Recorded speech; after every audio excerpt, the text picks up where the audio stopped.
യേശുമിശിഹായ്ക്ക് സ്തുതിയായിരിക്കട്ടെ. Welcome to കുട്ടി gospel. ഒരു ഫാക്ടറിക്ക് തീ പിടിച്ചു. വിലപിടിപ്പുള്ള പല സാധനങ്ങളുള്ള വലിയൊരു ഫാക്ടറിയാണ്. ഫയർഫോഴ്സ് വന്നു, പോലീസുകാർ വന്നു, ആക്സിഡൻറ്റ് യൂണിറ്റ് ഒക്കെ ഇങ്ങനെ വന്നിട്ടുണ്ട്. പിന്നെ ഓണർ ഭയങ്കര സങ്കടപ്പെട്ട് നിൽക്കുകയാണ്. കാരണം അതിൻ്റെ അകത്ത് അത്രയും വാല്യുബിൾ ആയിട്ട് തിങ്സാണ് ഉള്ളത്. ഈ ഫയർഫോഴ്സും കാര്യങ്ങളൊക്കെ വന്നിട്ട് വലിയ എക്യുപ്മെൻറ്റ്സൊക്കെ കൊണ്ടുവന്നിട്ട് അവർക്ക് പറ്റുന്നില്ല. ഫയർ എഞ്ചിനൊക്കെ വന്നിട്ടുണ്ട്, അവർക്ക് പറ്റുന്നില്ല. 1 മണിക്കൂർ കഴിഞ്ഞ് ഇതിങ്ങനെ കത്തി കയറിക്കൊണ്ടിരിക്കുക.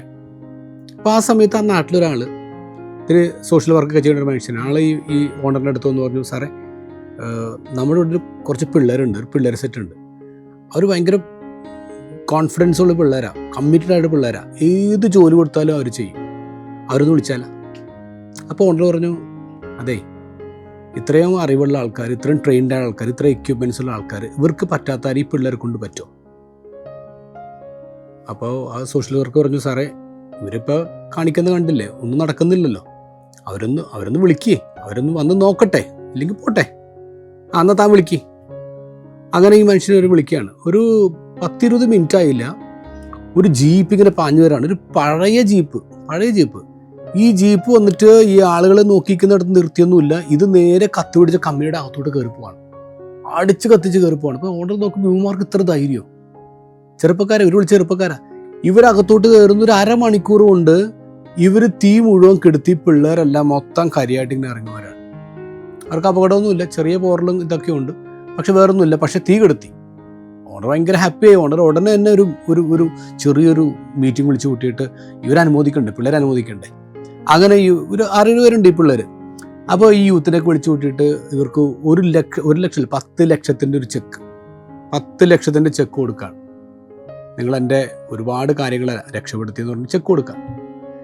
ഇയാൾ സന്തോഷത്തോടെ, എൻ്റെ ഗ്രൂപ്പിൻ്റെ ലീഡർ സന്തോഷത്തോടെ വാങ്ങിക്കപ്പോൾ ഓർഡറേക്ക് ഒരു ചോദ്യം ചോദിച്ചോട്ടെ, എന്താ ഇതുകൊണ്ട് ഈ 10 ലക്ഷം കൊണ്ട് നിങ്ങൾ എന്തായിരിക്കും ഏറ്റവും ആദ്യം ചെയ്യാൻ പോകുന്നത്?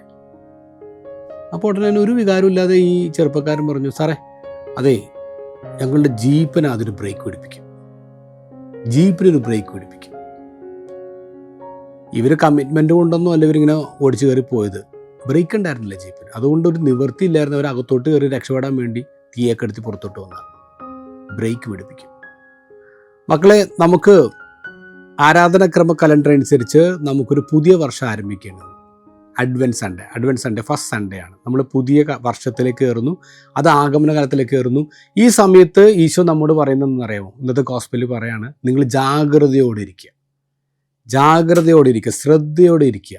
കാരണം കർത്താവിൻ്റെ വരവ് എന്നാണെന്ന് നമുക്കറിയത്തില്ല. സെക്കൻഡ് കമ്മിങ് ഓഫ് ക്രൈസ്റ്റ് നമ്മൾ കാത്തിരിക്കുന്നത്. നമ്മൾ ക്രിസ്മസ് ആഘോഷിക്കേണ്ട ചരിത്രത്തിൽ ഈശോ ആദ്യമായിട്ട് വന്നതാണ്. ഇനി സെക്കൻഡ് കമ്മിങ് എന്ന് പറഞ്ഞാൽ എന്താണ്? സെക്കൻഡ് കമ്മിങ് എന്ന് പറഞ്ഞാൽ നമ്മുടെ ഓരോരുത്തരുടെയും മരണമാണ്. So be ready for that day എന്നാണ് ഈശോ നമ്മോട് പറയുക. ആ സെക്കൻഡ് കമ്മിങ്ങിന് വേണ്ടി നമ്മൾ ഒരുങ്ങുന്ന കാലമാണ്. അവിടെ നമ്മൾ എന്ത് ചെയ്യണമെന്ന് അറിയാമോ? നമ്മുടെ ലൈഫിൽ ഇനി ക്രിസ്മസ് വരെയുള്ള ഒരു 25 ഡേയ്സ് ഉണ്ടല്ലോ, നമ്മളൊന്ന് ബ്രേക്ക് പിടിപ്പിക്കുക. നമ്മൾ ഭയങ്കര ഓട്ടത്തിലാണ് മക്കളെ. നമ്മളിങ്ങനെ സ്റ്റഡി, കളി, ബഹളം, ഇങ്ങനെ കുറേ കാര്യങ്ങൾ ഇൻവോൾവ് ആണ്. പക്ഷേ ഈശോ പറയാണ്, നിങ്ങളൊന്ന് ബ്രേക്ക് പിടിച്ചിട്ട് നിങ്ങൾ എങ്ങോട്ട് ഓടുന്നേ, നിങ്ങൾ എന്തിനാ ഓടുന്നേ, എങ്ങനെയൊക്കെ ഓടുന്നേ, ഇങ്ങനെ ചിന്തിക്കാനുള്ള പെർഫെക്റ്റ് ടൈമാണ് ഈ അഡ്വൻ്റ് എന്ന് പറയാം. ഇപ്പോൾ സ്ക്രീനിൽ ഞാനൊരു ഇമേജ് കാണിക്കേ, നിങ്ങൾ ആ ഇമേജ് ഒന്ന് വായിച്ചു നോക്കിയേ. വായിക്കാൻ പറ്റുമോ? നിങ്ങളൊന്ന് വായിച്ചു നോക്കിയേ. Take your time.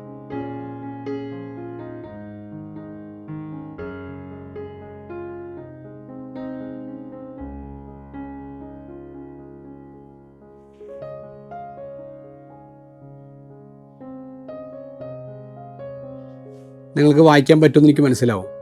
According to a research at Cambridge University, it doesn't matter in what order the letters in the word are. The only important thing is that the first and last letter be at the right place. The rest can be a total mess and you can still read it without a problem. This is because the human mind does not read every letter by itself, but the word as a whole. നിങ്ങൾ ശ്രദ്ധിച്ചിട്ടുണ്ടാവും, ഈ വാക്കുകളൊക്കെ ഇതിന് jumbled letters എന്ന് പറയുന്നത് proper പ്ലേസിലല്ലോ വെച്ചേക്കണം. Cambridge university പറയുന്നത് ഒരു വേർഡിലെ ആദ്യത്തെയും അവസാനത്തെ ലെറ്റർ അത് പ്രോപ്പർ പ്ലേസിലായാൽ മതി. അതിൻ്റെ ഇടയ്ക്കുള്ള ലെറ്റേഴ്സ് അങ്ങോട്ടും ഇങ്ങോട്ടും ജമ്പ് ചെയ്താലും വിഷയമില്ല. നമ്മുടെ മൈൻഡിന് ഒരു പവർ ഉണ്ട്. ആ മൈൻഡ് ആ വേർഡിനെ ഓരോ ലെറ്റർ ബൈ ലെറ്റർ അല്ല വായിക്കുന്നത്, ഒരു വേർഡായിട്ടാണ് മൈൻഡ് അബ്സോർവ് ചെയ്യുന്നത്, പെർസീവ് ചെയ്യുന്നത്. അത് മൈൻഡിൻ്റെ പവറാണ്. അപ്പോൾ ശരിക്കും നമ്മൾ ശ്രദ്ധിച്ചാൽ ഇത് വായിക്കാൻ പറ്റില്ല. കാരണം AOCCDRNIG അങ്ങനെ വായിക്കാൻ പാടുള്ളൂ. അക്കോർഡിംഗ് എന്നില്ല. അക്കോർഡിംഗ് എന്ന് എൻ്റെ മൈൻഡ് വായിച്ചതാ. ശരിക്കും അങ്ങനെയല്ലല്ലോ എഴുതിയിരിക്കുന്നത്. അപ്പം നമ്മുടെ മൈൻഡിൻ്റെ ഒരു പ്രശ്നമാണ് ഈ അസംഷൻ എന്ന് പറയുന്ന സാധനമുണ്ട്. നമ്മൾ മൈൻഡ് ഇങ്ങനെ ഊഹിക്കുകയാണ്, ഇതിങ്ങനെ ആയിരിക്കും, ഇത് അങ്ങനെയാണ്. നമ്മുടെ ജീവിതത്തിൽ നമ്മൾ നിരന്തരം കാണുന്ന കാര്യങ്ങൾ, നിരന്തരം നമ്മൾ ബന്ധപ്പെടുന്ന കാര്യങ്ങൾ, ഇതൊക്കെ നമ്മൾ ടേക്കൺ ഫോർ ഗ്രാൻറ്റഡ് ആണ്. അതങ്ങനെ നടന്നോളും, നമുക്ക് ശ്രദ്ധിക്കില്ല. ഇപ്പം നമ്മൾ എല്ലാ ദിവസവും പോകുന്ന വഴിയിൽ നമ്മളെപ്പോഴും ശ്രദ്ധിക്കണം നിർബന്ധമൊന്നുമില്ല. കാരണം ഞാൻ എല്ലാ ദിവസം കാണുന്നതല്ലേ, ഞാൻ എല്ലാ ദിവസം കാണുന്നില്ല എൻ്റെ വീട്, ഞാൻ എല്ലാ ദിവസം കാണുന്ന കാഴ്ചയല്ലേ. അങ്ങനെ ഓർത്തിട്ട് നമ്മൾ അതിന് ഇമ്പോർട്ടൻസ് കൊടുക്കത്തില്ല. അതുകൊണ്ട് തന്നെ പല കാര്യങ്ങളും നമ്മൾ മിസ് ചെയ്യും. നമ്മൾ അങ്ങനെ വിചാരിക്കേണ്ടത് അങ്ങനെ ആയിരിക്കും, അങ്ങനെയല്ല. ചില കാര്യങ്ങൾ പുതിയതായിട്ട് ഉണ്ടാവും.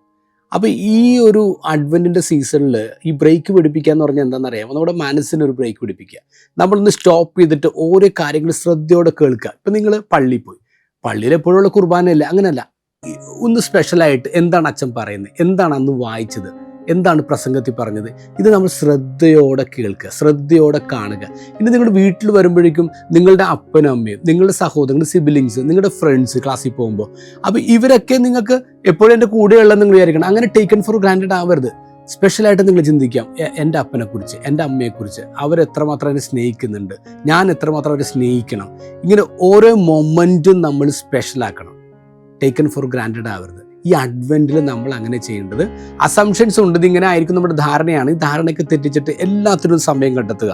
ഞാൻ എഴുന്നേൽക്കുമ്പോൾ ഞാൻ കാണുന്ന കാഴ്ച, ഞാൻ കാണുന്ന പാർക്ക്, സൂര്യൻ, ചന്ദ്രൻ, പൂക്കൾ, ചെടികൾ, വഴികൾ, എന്തോരം ബ്യൂട്ടിഫുൾ തിങ്സ് നമ്മുടെ ലൈഫിൽ അറൗണ്ട് ഉണ്ട്.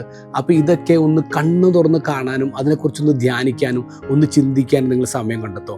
നിങ്ങളുടെ ലൈഫ് കുറേയും കൂടി സ്പെഷ്യലാവും. നിങ്ങൾക്ക് മനസ്സിലാവും കുറേയും കൂടി വെട്ടമാണ്, കുറേയും കൂടി ബ്യൂട്ടിഫുൾ ആണ് ഈ വേൾഡ് എന്ന് മനസ്സിലാവും. അതുകൊണ്ട് ബ്രേക്ക് പിടിപ്പിക്കാം. നമ്മുടെ ഓട്ടത്തിന്, നമ്മുടെ ചിന്തകളുടെ ഓട്ടത്തിന്, നമ്മളുടെ സന്തോഷത്തിന്, എല്ലാത്തിനും ഒരു ബ്രേക്ക് പിടിപ്പിക്കുക. അപ്പോൾ കുറേയും കൂടി നന്നായിട്ട് നമുക്ക് ഈശോനെ സ്വീകരിക്കാൻ പറ്റും, ഈശോനെ വെൽക്കം ചെയ്യാൻ പറ്റും. അതുകൊണ്ട് നല്ലൊരു അഡ്വൻറ്റ് എല്ലാവർക്കും ആശംസിക്കുന്നു. സോ ഇതൊരു പുതിയ ഇയർ ആയതുകൊണ്ട് wish A happy new year.